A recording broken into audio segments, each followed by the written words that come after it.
प्रियो प्रभु यीशु मसीह के नाम से आपको सलाम। और आज का हमारा विषय है spiritual anchoring at the time of storm. आत्मिक लंघन जब हमारे जीवन में प्रतिकूल परिस्थिति आती है। हमारे हर एक के जीवन में प्रतिकूल परिस्थिति आती है और ये प्रतिकूल परिस्थितियों में हमको किस तरह स्पिरिचुअल मतलब आत्मिक लंगर को लगाना है। जैसे जो समुद्र में जो जहाज रहता है उसको एंकरिंग की आवश्यकता पड़ती है जब वो आंधी तूफान से गुजरता है, और आंधी तूफान से बचने के लिए उसको एंकरिंग की आवश्यकता होती है, वो वहाँ पर एंकरिंग करते हैं। वैसे ही हमारे जीवन में भी कभी कभी हम आंधी तूफान का सामना करते हैं और ये आंधी तूफान से बचने के लिए हमको स्पिरिचुअल एंकरिंग की भी आवश्यकता है। आज हम उदाहरण लेंगे पौलुस का। प्रेरितों के काम 27वां अध्याय 6 से 29 में लिखा है कि पौलुस को समुद्र के मार्ग से इटली की ओर ले जा रहे थे, और ऐसे 8वें वचन में लिखा है कि जब वो फेयर हेवंस जगह पे पहुँचे तो पौलुस ने सूबेदार को कहा कि मुझे ऐसा जान पड़ता है कि समुद्र में जो सामान है उसका भी नुकसान होने वाला है, और ये जहाज का भी नुकसान होने वाला है, और हमारे जान का भी नुकसान होने वाला है, इसलिए हम आगे ना बढ़े। लेकिन सूबेदार ने पौलुस की बातों को नहीं सुना, लेकिन सूबेदार ने कैप्टन की बातों को सुना और वो आगे बढ़ने लगे। आगे बढ़ने के बाद उनको कई दिक्कतों का सामना करना पड़ा, लेकिन कैसे वैसे वो एक जगह पे पहुँचे, और वहाँ पर पहुँचने के बाद प्रेरितों के काम उसका 27वां अध्याय 29 वचन में लिखा है कि उन्होंने वहाँ पर 4 लंगर डाले। 4 लंगर डाली, वो रात्रि का समय था। ये दरअसल जो 4 लंगर जो है एंकरिंग जो है ये स्वाभाविक लंगर को दर्शाता है, लेकिन वहाँ पहुँचने से पहले उन्होंने शुरुआत में 4 किस्म के आत्मिक लंगर भी लगाए हैं। ये आज हम उसी के विषय में देखेंगे कि हमारे जीवन में दोनों एंकरिंग की आवश्यकता है।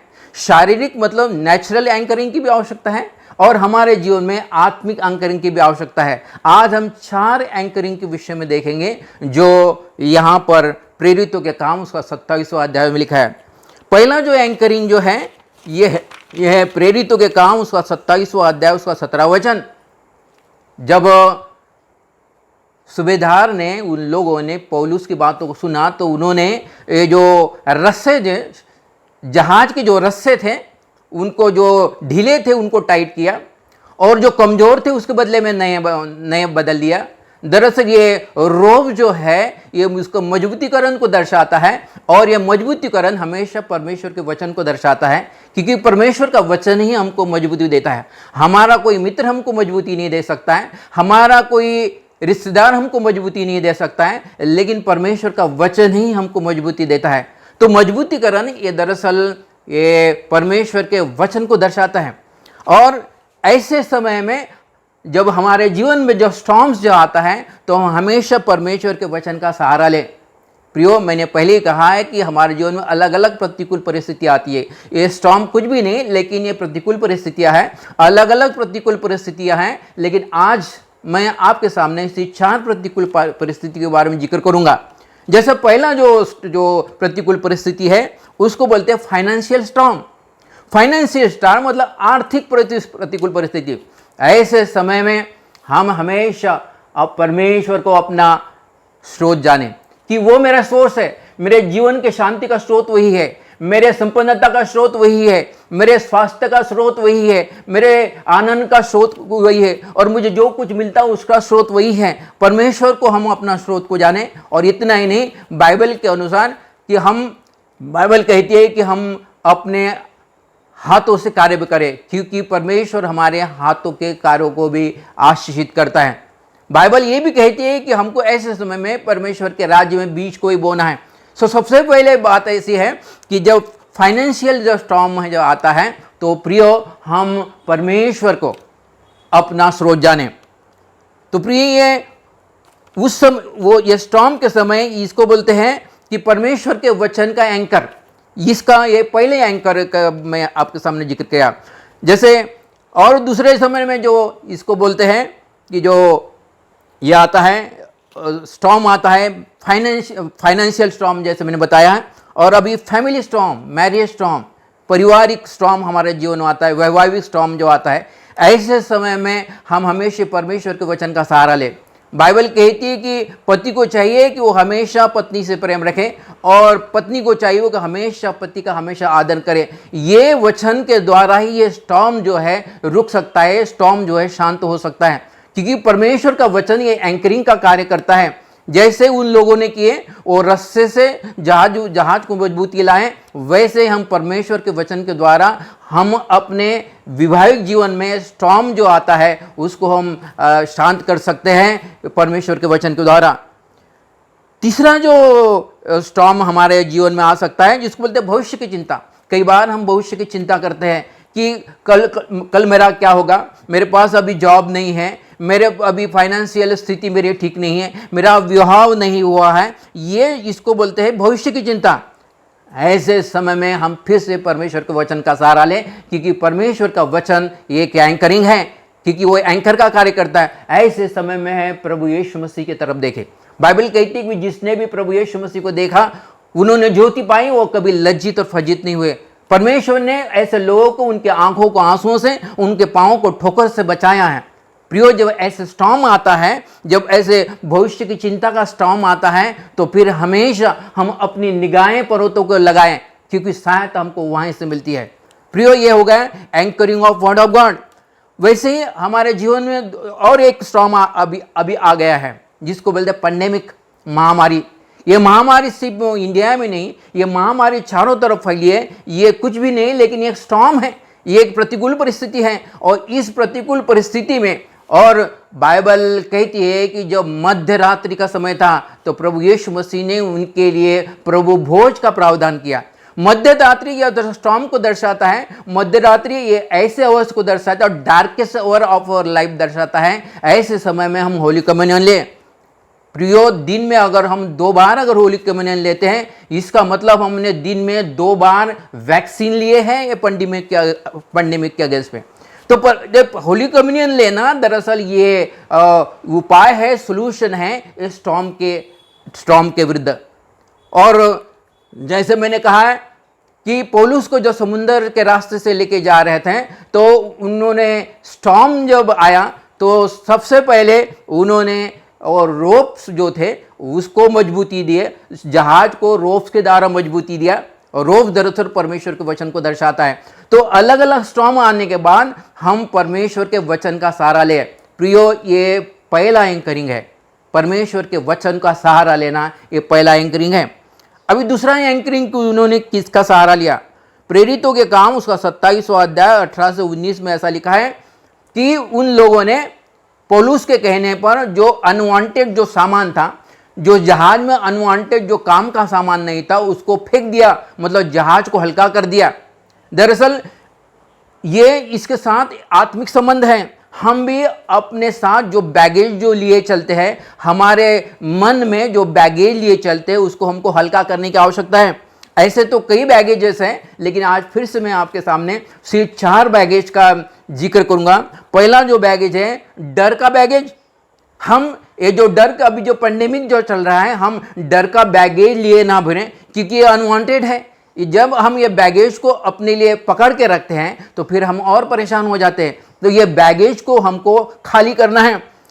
ये बैगेज जो है, डर का जो बैगेज है, इसको खाली करना है। हम बाइबल में कई उदाहरण दिए हैं। मूसा के जो पेरेंट्स थे, उन्होंने जो फिरौन जो था, फिरौन के आज्ञा को भी उन्होंने ध्यान नहीं दिया। फिरौन के आज्ञा के विरुद्ध उसने मूसा को 3 महीने छुपा के रखा था और वो फिरौन को नहीं डरे, क्योंकि जो डर का जो बैगेज था उन्होंने खाली कर दिया। दाऊद भी जब गोलियत के सामने जो आया, तब उसने जो डर का जो बैगेज था वो अपने से दूर कर दिया, खाली कर दिया। जबकि जो शाऊल की जो छना थी, गोलियत को डर डर के वो छुप रही थी। प्रियो, ये जो डर का जो बैगेज जो है, ये डर का बैगेज हमको निकाल कर अपने आप को खाली करना है।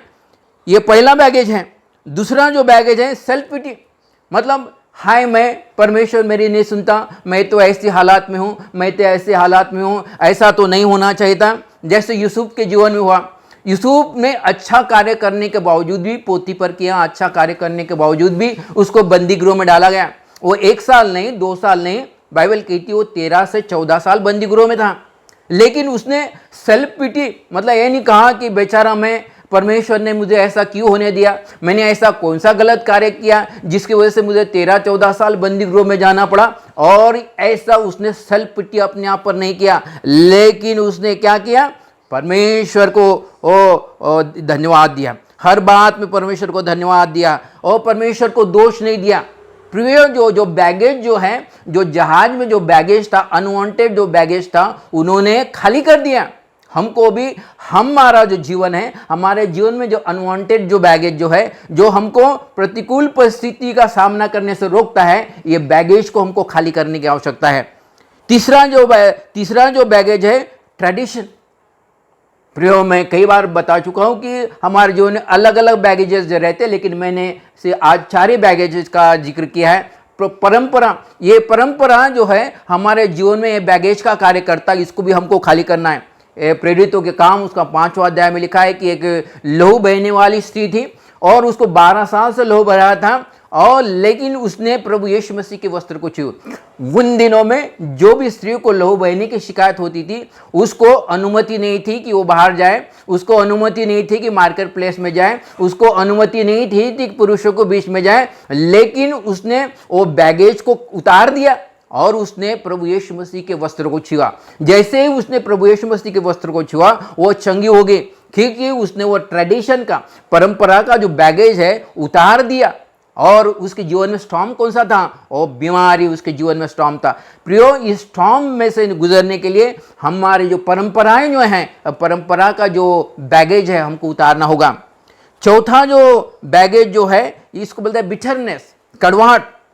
जो व्यक्ति कड़वाहट पालता है, अपने भाई के प्रति कड़वाहट पालता है, जड़ तो वह सीने में आग लिए घूमता है। और जो व्यक्ति बिटरनेस पालता है तो वो आग लिए घूमता है। यूसुफ ने इससे ऊपर विजय पाई है और उसने अपने भाइयों को माफ कर दिया। उसने कहा, जब उनका पिता जो मर गया तो उनके भाई को ऐसा लगा कि अब यूसुफ बदला लेगा, अभी उनके साथ वो व्यवहार ठीक नहीं करेगा, लेकिन वो उसके सामने झुक कर गिर गए। वो कहने लगे कि तू हमसे बदला नहीं लेना, लेकिन यूसुफ कहता है कि अभी जो हो गया इसमें परमेश्वर की योजना थी।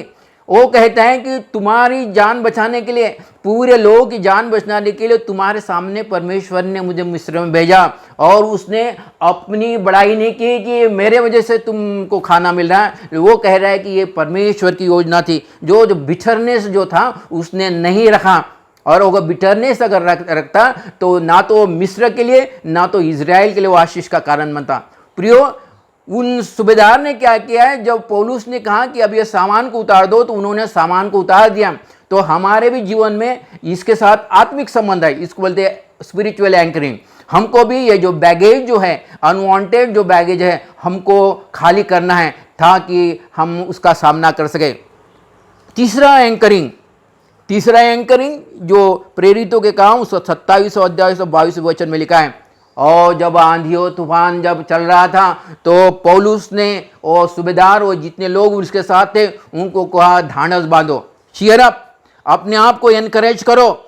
1 शमूएल उसका 30वां अध्याय उसके 6वें वचन में भी ऐसा लिखा है कि दाऊद के ऊपर जब कठिन परिस्थिति आई, तब लिखा है कि उसने अपने आप को एनकरेज किया, अपने आप को चीयर अप किया। उसने परमेश्वर के वादों को स्मरण कर करके अपने आप को चीयर अप किया, अपने आप को ढांढस बांधा। उसने कहा, अभी मैं राजा बना नहीं हूं, लेकिन परमेश्वर ने शमूएल के हाथों के द्वारा मुझे अभिषेक किया गया है ताकि मैं इजराइल का राजा बनूं, और मैं अभी इजराइल का राजा नहीं बना। और इसलिए उसने कहा कि जो परमेश्वर ने मेरे जीवन में जो वादे किए हैं वो सच है, और जो वादे करता है वो पूरा भी करेगा। और इसलिए उसने वादों को स्मरण कर करके, परमेश्वर के वादों को स्मरण कर करके उसने अपने आप को हिया बांधा। हमको प्रियो, ऐसे परिस्थिति, प्रतिकूल परिस्थिति में इस बातों को याद रखना है कि परमेश्वर हमारे साथ है। और मैं एक व्हाट्सएप ग्रुप में हूँ, और एक भाई ने एक पेंडेमिक के समय में एक कहानी बताई, और ये कहानी जब बड़ी मुझे अच्छी लगी, इसलिए मैं अब आपके साथ शेयर करता हूँ कि हमको हमेशा मुझे इस कहानी के द्वारा बड़ा प्रोत्साहन मिला। मैं समझता हूँ कि ये छोटी सी कहानी के द्वारा आपको भी प्रोत्साहन मिला है। वो कहानी इस तरह है कि एक छोटा बच्चा था, और ये छोटा बच्चा हमेशा अपने दादा के यहाँ जाया करता था धूप काले की समर की छुट्टियां बिताने के लिए। और वो हमेशा उसके पिताजी उसको दादा के यहाँ पहुँचा देते थे और छुट्टियाँ ख़त्म होने के बाद उसको लाने के लिए भी जाते थे। अब ऐसे कई साल बीत गए, अभी लड़का 15-16 साल का हो जाता है। एक दिन उसने पिताजी को कहा कि पिताजी अभी मैं छोटा नहीं रहा, अभी मैं बड़ा हो गया हूँ, अब के बार मैं अकेला ही दादा के यहाँ जाऊँगा, आप मेरे साथ नहीं आएंगे। और जब बच्चे ने जिक्र किया तो पिताजी ने ऐसा किया और पिताजी ने कहा ठीक है मैं तेरा रिजर्वेशन करता हूँ, और पिताजी ने उसका रिजर्वेशन किया और ट्रेन के पास वो उसको पहुँचाने के लिए आए और उसको काफ़ी अच्छा खाने का सामान भी दिया, उसको लगेज भी दिया और उसको कहने लगा ठीक है बेटा, तू तेरे कहने के मुताबिक मैं तेरे साथ नहीं आ रहा हूँ, और उसको कभी पैसे भी दे दिए ताकि वहाँ पर एंजॉय कर सके। और उसको साथ साथ जाने से पहले उसने अपने जेब से, पिताजी ने एनवलप निकाला, एनवलप में एक चिट्ठी डाली और वो बच्चे को कहा कि बेटा अगर याद आ जाएगा, अगर तू मायूस हो जाए तो ये एनवलप खोल लेना, ये ऐसे समय के लिए। अब ट्रेन चलने लगी, रात होने लगी, तो ये लड़के ने महसूस किया है कि उस कंपार्टमेंट में एक व्यक्ति है, कभी उसके तरफ देखता, कभी उसके बैगेज के तरफ देखता, कभी उसके तरफ देखता तो उसके उस बैगेज के तरफ देखता। ये लड़के को लगा अभी रात का सफ़र बड़ा कठिन हो जाएगा, अभी मेरे मुश्किल हो जाएगा। वो डरने लगा, वो उसको याद आने लगा जब मेरे पिताजी मेरे साथ में थे तो मैं कैसे इस कंपार्टमेंट से उस कंपार्टमेंट, उस कंपार्टमेंट से उस कंपार्टमेंट में घुसता था, और अभी देखो तो पिताजी मेरे साथ नहीं है। वो मायूस होकर वहाँ पर बैठा और बड़ा उसको चिंता होने लगी। तब अचानक उसको याद आया कि पिताजी ने कहा कि जब मेरी याद आई और जब तू मायूस हो जाए तो ये एनवलप खोल देना। और उसने जेब में हाथ डाला और जेब में हाथ डालने के बाद उसने एनवलप खोला। एनवलप जैसे खोला उसने वो चिट्ठी पढ़ा। चिट्ठी पढ़ने के बाद उसके चेहरे पे एकदम मुस्कान आ गई, उसका चेहरा चमकने लगा। कारण ये था कि वो चिट्ठी में ऐसा लिखा था कि बेटा फिक्र मत कर कि बगल के डब्बे में मैं भी हूँ। प्रियो, परिस्थिति कैसी क्यों न हो, परमेश्वर हमेशा हमारे साथ है। इस बात को ध्यान रख के, इस बात को कि परमेश्वर हमको छोड़ा नहीं है, वो हमारे साथ ही है, इस बात को ध्यान रख के अपने आप को एनकरेज करे। और यहाँ पर प्रेरितों के काम उसका 27वां अध्याय 22वें वचन में लिखा है, पौलुस ने कहा कि चीयर अप, अपने आप को एनकरेज करो, हमारे जान और मान की हानि नहीं होने वाली है, क्योंकि रात में ये सरदूत ने मेरे को बात तो बताई है कि तुम्हारा नुकसान होने वाला नहीं। इसलिए चीयर अप करो, अपने आप को हिया बांधो। प्रियो, ये तीसरा एंकरिंग है। जैसे मैंने बताया कि 4 एंकरिंग, स्पिरिचुअल एंकरिंग इस अध्याय में दिया है। पहला जो एंकरिंग दिया है कि उन्होंने जो रोप्स थे उसको टाइट किए, ये इसको परमेश्वर के वचन को दर्शाता है कि हम परमेश्वर के वचन का सहारा ले। दूसरा जो बताया है कि उन्होंने जो अनवांटेड जो लगेज था वो खाली कर दिया है। वैसे ही हमारे जीवन में अनवांटेड जो बैगेज जो जैसे है वो हम खाली करें, क्योंकि ऐसे समय में वही अक्लमंदी है। और तीसरा जो एंकरिंग जो है, हम अपने आप को हियाव बांधे, ढाढ़स बांधे, क्योंकि परमेश्वर हमारे साथ है। उसके वादों को स्मरण कर करके हम अपने आप को ढाढ़स बांधे। अभी चौथा एंकरिंग, प्रेरितों के काम उसका 27वां अध्याय 24वें वचन में पौलुस कहता है कि उम्मीद रखो, आशा रखो, क्योंकि जिस जगह पे हमको पहुंचना है वहां पर हम अवश्य पहुंचेंगे। क्योंकि एक स्वर्गदूत ने मुझे कहा है कि पौलुस, जिस पर्पस के लिए तुझे भेजा गया है तू अवश्य सीजर को मिलेगा, और इसलिए उम्मीद रखो। दरअसल उम्मीद रखना, आशा करना, ये एक स्पिरिचुअल एंकरिंग है। चाहे परिस्थिति कैसी क्यों ना हो, हम हमेशा ये उम्मीद रखें, हमेशा आशा रखें, क्योंकि बाइबल कहती है कि आशा रखना ये अच्छी चीज़ है। जो आशा जो रखते हैं, आशा एक अच्छा एंकरिंग है। जो आशा जो रखते हैं एक धीरज को दरअसल जन्म देता है। यूसुफ 13 से 14 साल तक बाइबल कहती है कि वो बंदीगृह में था। वो हमेशा आशा रखता था, आज नहीं मैं कल इस बंदीगृह से जरूर बाहर निकलूंगा, क्योंकि परमेश्वर मेरे साथ है। चाहे मेरे जीवन में रात कितनी भी अंधेरी है, लेकिन सूरज जरूर निकलेगा, सुबह जरूर रहेगी। इस बात की उम्मीद ले लेकर वो 13-14 साल बंदीगृह में रहा। प्रियो, ये आशा का जो एंकरिंग जो है हमारे जीवन में धीरज को लाता है। आशा का जो एंकरिंग जो है हमारे जीवन में करेज को लाता है, हिम्मत को लाता है। पतरस के बारे में लिखा है कि प्रेरितों के काम उसका 12वां अध्याय उसको बंदी गृह में रखे थे। दूसरे दिन पतरस का दरअसल कत्ल करने वाले थे, लेकिन उसने प्रभु यीशु मसीह की उस भविष्यवाणी को याद रखा कि प्रभु यीशु ने उसके लिए भविष्यवाणी की थी कि पतरस, अभी तू जवान है, लेकिन तू जो मरेगा बूढ़ा होकर मरेगा। जब वो बंदी गृह में था तो उसने उस बातों को स्मरण किया कि अभी तो मैं जवान हूं, और प्रभु यीशु मसीह ने कहा कि मैं बूढ़ा होकर मरूंगा। और वो उम्मीद के साथ, वो उम्मीद उसके सामने आई, वो आशा उसके सामने आई कि अभी तो उसको प्रचार करना है, बुढ़ापे तक परमेश्वर का वचन का प्रचार करना है। और उसमें हिम्मत आ गई, और इतनी हिम्मत आ गई कि बाइबल कहती है कि उसने घोड़े बेचकर वहां पर सोया। प्रियो, ये आशा का एंकरिंग हमारे जीवन में एक धीरज को जन्म देता है।